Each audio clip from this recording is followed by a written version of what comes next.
ठीक है भाई, टॉपिक हमारा है ओम का कानून, ओम्स लॉ। ये इम्पोर्टेंट कानून है जो रिलेशनशिप बयान करता है करंट के दरमियान, वोल्टेज के दरमियान, और एक और फैक्टर है जिसे हम कहते हैं रेजिस्टेंस, उसके दरमियान। तो वो फैक्टर कैसे डेवलप होता है वो हम समझेंगे अब। सादा सा कानून ये है कि जो करंट है उसका इन्हिसार होता है वोल्टेज पर। ये बात समझ में आती है? वोल्टेज ज़्यादा होंगे तो करंट भी ज़्यादा होगा, वोल्टेज कम होंगे तो करंट भी कम होगा। ये बात आसानी से समझ में आती है। मिसाल के तौर पर ये आपके पास एक तार है, अगर आप इसमें इलेक्ट्रॉन तो है ऑलरेडी पहले से ही, अगर आप इसके अंदर वोल्टेज 12 वोल्ट का फ़र्क लगाएं, यानी यहाँ 0 वोल्टेज हो, यहाँ 12 हो, तो दोनों के दरमियान डिफरेंस कितना हो गया? तो यहाँ करंट कुछ और गुजरेगा। लेकिन अगर इसी के ऊपर आप इसी तार के ऊपर वोल्टेज 50 का फ़र्क लगा दें तो क्या होगा? करंट ज़्यादा गुजरेगा, क्योंकि वोल्टेज दरअसल क्या होता है? धक्का होता है। सही है, यहाँ आपके पास पॉजिटिव होता है, नेगेटिव होता है, यहाँ पॉजिटिव होता है। तो ये नेगेटिव क्या करता है? धक्का मारता है, और पॉजिटिव क्या करता है? इलेक्ट्रॉन को अपनी तरफ खींच रहा होता है। तो वोल्टेज जितना ज़्यादा होंगे करंट उतना ही ज़्यादा होगा। अगर मैं इस प्रोपोर्शनलिटी को इक्वलिटी में चेंज करूँ, इसकी इक्वलिटी में ये आ गया कांस्टेंट इनटू वी। वी यहाँ मल्टीप्लाई कर रहा है, वहाँ जाकर क्या करेगा? डिवाइड करेगा, बराबर है कांस्टेंट के। ये कांस्टेंट क्या कह रहा है? पर यूनिट वोल्ट पर किसी कंडक्टर में से गुजरने वाला करंट हमेशा कांस्टेंट होता है। अच्छा, अब आपके पास मटेरियल मुख्तलिफ है। फ़र्ज़ कीजिए कि आपने इस पर 1 वोल्ट लगाया है, इसमें से करंट गुजरेगा कुछ, और ये आपके पास कॉपर है। फिर आपके पास एक और तार है, ठीक है, इस पर भी 1 वोल्ट लगाया, लेकिन ये तार कॉपर का नहीं है, ये लोहे का है, तो इसमें से भी कुछ करंट गुजरेगा। आपने एक तार जो है वो चांदी का लगाया, इस पर भी 1 वोल्ट का फ़र्क रखा, इसमें भी कुछ ना कुछ करंट गुजरेगा। आपके ख्याल में क्या सब में करंट एक जैसा गुजरेगा? नहीं। ज़्यादा किस में गुजरेगा? जिसमें फ्री इलेक्ट्रॉन ज़्यादा होंगे। इन सब में फ्री इलेक्ट्रॉन कॉपर में ज़्यादा है, तो कॉपर में से बहुत तेज़ी से करंट गुजरेगा, उससे कम चांदी में, उससे कम लोहे में। तो ये क्या कह रहा है? पर यूनिट वोल्ट लगाने से जो करंट गुजरता है वो कांस्टेंट है। तीनों में कांस्टेंट नहीं होता, किसी एक मेटल के अंदर कांस्टेंट होता है। 1 वोल्ट पर अगर 2 एम्पेयर करंट गुजर रहा है कॉपर में से, तो कॉपर का कोई भी तार ले लें आप, छोटा ले लें, बड़ा ले लें, वो हमेशा 1 वोल्ट देने से कितना करंट गुजरेगा? 2 एम्पेयर ही गुजरेगा। तो ये जो कांस्टेंट है ना, इसको आप कहते हैं करंट को गुजरने देने की सलाहियत, और उसको ज़ाहिर करते हैं एस से। ये दरअसल होती है, इसको उर्दू में कहते हैं ईसालियत, और इंग्लिश में कहते हैं कंडक्टिविटी। पर यूनिट वोल्ट पर कोई भी कंडक्टर अपने अंदर से कितना करंट गुजरने दे रहा है, ये उस कंडक्टर की कंडक्टिविटी कहलाती है। पकड़ पाया मेरी बात? पर यूनिट वोल्ट लगाने से कोई भी कंडक्टर अपने अंदर से कितने इलेक्ट्रॉन गुजरने दे रहा है, वो उसकी कंडक्टिविटी की सलाहियत कहलाती है। जो ज़्यादा गुजरने दे रहा है वो हम बोलें ज़्यादा कंडक्टर है, उसकी कंडक्टिविटी ज़्यादा है। जो कम गुजरने दे रहा है हम बोलेंगे उसकी कंडक्टिविटी कम है। तो ये जो एस है, इसको किससे क्या होता है? ये दरअसल कंडक्टिविटी होती है। ये बात क्लियर हो गई? तो मैं यहाँ पे लिख रहा हूँ बाज़ाब्ता, I upon V is equal to conductivity, conductivity, और इसको जाहिर किससे करते हैं हम? एस से। ये बात क्लियर हो गई? असल में किसी भी तार में से गुजरने वाला जो करंट है उसकी कंडक्टिविटी से हमें काम नहीं है,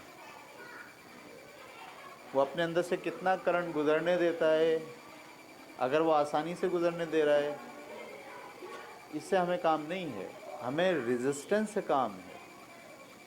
उलट रुकावट कितनी डाल रहा है, ठीक है। तो इसको अगर आप पलट दें, आई अपॉन वी की जगह क्या कर दें, वी अपॉन आई, तो अब ये कंडक्टिविटी नहीं रह जाएगी, ये क्या रह जाएगी, रेजिस्टेंस।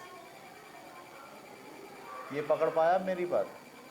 कंडक्टिविटी का मतलब क्या है, गुजरने देने की सलाहियत। इसको उलट दिया है तो ये क्या बन गया, रेजिस्टेंस। रेजिस्टेंस का मतलब गुजरने ना देने की सलाहियत।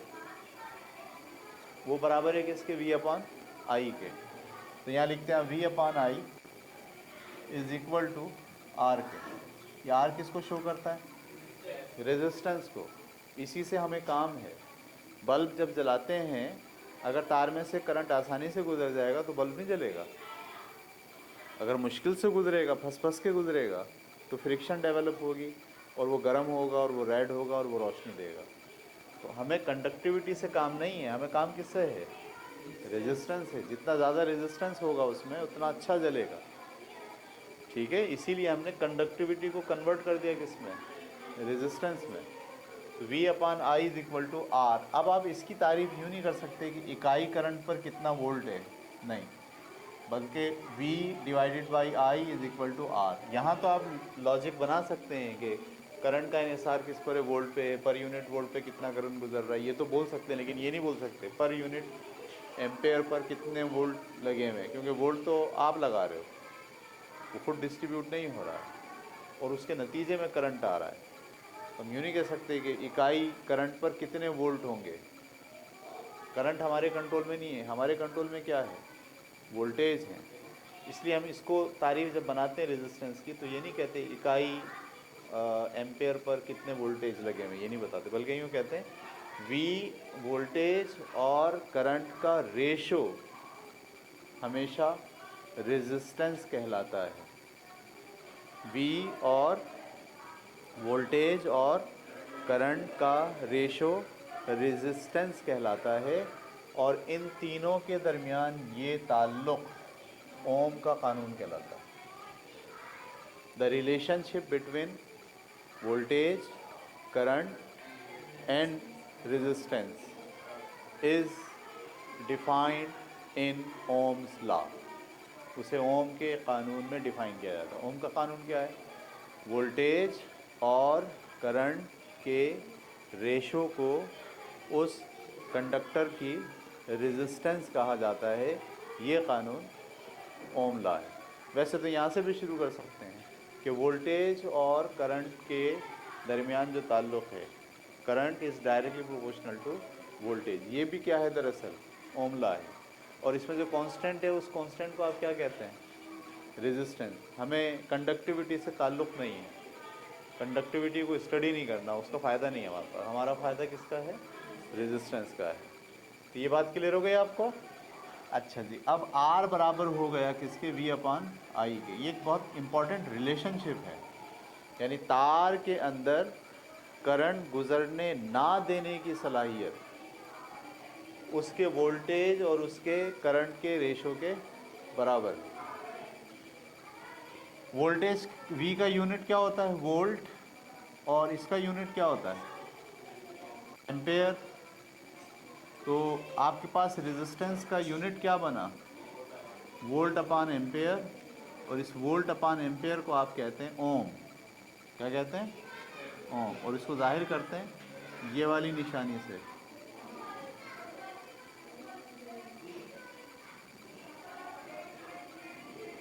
ऐसी निशानी होती है,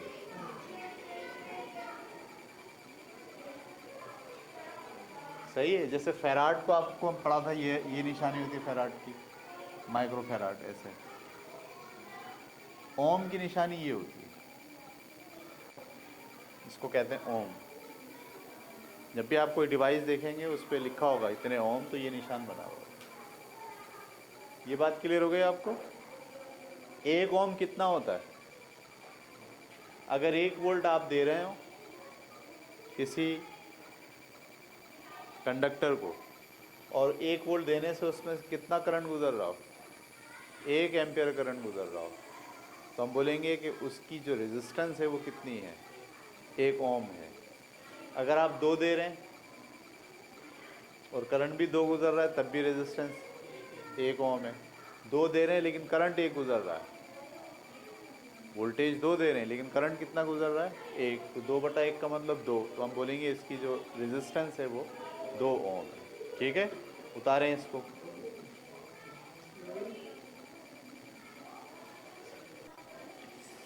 ठीक है, पेज नंबर 112 बुक के अंदर देखिए, पेज नंबर 112 वहाँ लिखा हुआ है ओम्स लॉ लिमिटेशन, यानी ये जो हमने कानून पढ़ा है V/I = R, इसकी कुछ लिमिटेशन है। सही है, वो लिमिटेशन यहाँ तफसील से लिखी है पेज नंबर 112 और 113 पर।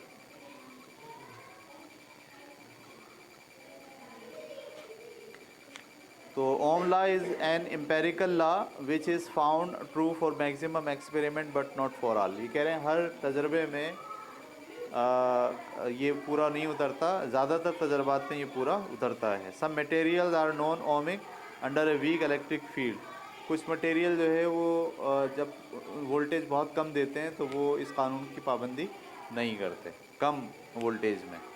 आगे लिखते हैं Ohm's law hold true only for the conductor at a constant temperature.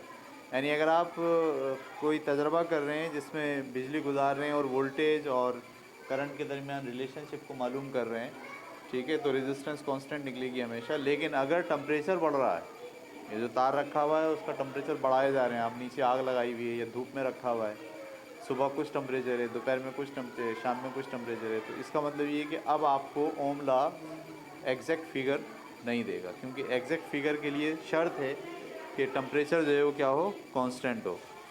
Number अगला, as long as the current flows greater will be the temperature of the conductor. और इसके अंदर ये मसला आता है कि जैसे जैसे करंट आप गुजारते जाते हैं, खुद वो जो कंडक्ट वो होता है आपका तार, वो खुद गर्म हो जाता है। तो जैसे ही टेम्परेचर कांस्टेंट नहीं रहता, तो ये वाला जो लॉ होता है ये अपने 100% वैल्यूज़ नहीं दे रहा होता है। ठीक है, आगे लिखते हैं heat produced in a conductor, heat produce in a conductor can be calculated by Joule's का कानून। ये हम आगे पढ़ेंगे जूल का कानून। ठीक है, Ohm's law is not applicable to in network circuit. ये जो ओम का कानून है ये नेटवर्क सर्किट में अप्लाई नहीं होता। नेटवर्क सर्किट क्या होता है ये भी हम अगले किसी टॉपिक में पढ़ेंगे। Ohm's does not apply directly to capacitor circuit and inductor circuit. Capacitor के भी सर्किट में और इंडक्टर के भी सर्किट के अंदर ये काम नहीं करता। VI graph of ohmic conductor is not really a straight graph, it does show some variation. ये जो आप देख रहे हैं यहाँ पे ग्राफ, ये वाला देखिए, जब ये कह रहे हैं ये दोनों मिलके क्या होंगे, कांस्टेंट होंगे, तो कांस्टेंट का ग्राफ हमेशा कैसा आना चाहिए, सीधा। लेकिन जब आप असल में कोई तजर्बा करेंगे और उसका ग्राफ निकालेंगे तो ये सीधा नहीं आएगा, थोड़ा बहुत टेढ़ा मेढ़ा होगा। इससे ये अंदाज़ा हो रहा है कि कानून जो है वो कहीं इसमें बीच में गैप है, 100% कानून दुरुस्त नहीं है। ठीक है, the VI characteristic of diodes are much different from ohmic conductor के ग्राफ में। अगर डायोड के ऊपर आप वोल्टेज और करंट को डिस्कस करें, डायोड भी एक डिवाइस होती है, ये भी हम पढ़ेंगे अगले चैप्टर में, उस पर भी जो है वो ओम का कानून पूरा नहीं उतरता। तो ये सारी हैं लिमिटेशंस, लेकिन इसके बावजूद ओम का कानून एक इम्पॉर्टेंट एम्पेरिकल लॉ है जो करंट और वोल्टेज के रिलेशनशिप को किसी भी कंडक्टर की रेजिस्टेंस की बेसिस के ऊपर डिस्कस किया जा सकता है। बहुत मामूली फ़र्क पड़ता है अगर टेम्परेचर चेंज हो जाए, अगर आप डिवाइस चेंज कर लें, अगर आप जो है वो हाई टेम्परेचर दें या हाई करंट गुजारें, तो इस कानून की पाबंदी तो होती है, लेकिन जो कांस्टेंट निकलना है ना, जो एग्जैक्ट कांस्टेंट निकलेगा वो एग्जैक्ट कांस्टेंट नहीं निकलता, उसमें थोड़ी बहुत वेरिएशन हो जाती है। जबकि ये क्या कह रहा है, ये कह रहा है हमेशा क्या होगा, कांस्टेंट होगा। रेजिस्टेंस हमेशा कांस्टेंट नहीं रहती, इसलिए कि टेम्परेचर खुद जो है वो चेंज होना शुरू हो जाता है। जब करंट गुजरता है तो टेम्परेचर बदलने लगता है, जब टेम्परेचर बदलने लगता है तो रेजिस्टेंस जो है वो कांस्टेंट नहीं रहती। इस सारे गेम में आपको सिर्फ ये बात याद रखनी चाहिए कि करंट और वोल्टेज के दरमियान ये रिलेशन, कि जितने ज़्यादा वोल्टेज होगा उतना ही ज़्यादा करंट गुजरेगा, ये रिलेशन तो बिल्कुल सही है। लेकिन इस रिलेशनशिप में ये जो कांस्टेंट आता है आर, जिसको कांस्टेंट होना चाहिए मैथमेटिकली, ये डिफरेंट तजर्बात में कांस्टेंट नहीं रहता, इसकी वैल्यू वेरी करती रहती है। इसीलिए हम कह रहे हैं कि ओम का कानून एम्पेरिकली तो सही है, लेकिन प्रैक्टिकल के दौरान उसके अंदर वेरिएशन हो सकता है। ठीक है, बस आज की क्लास इतनी रखते हैं।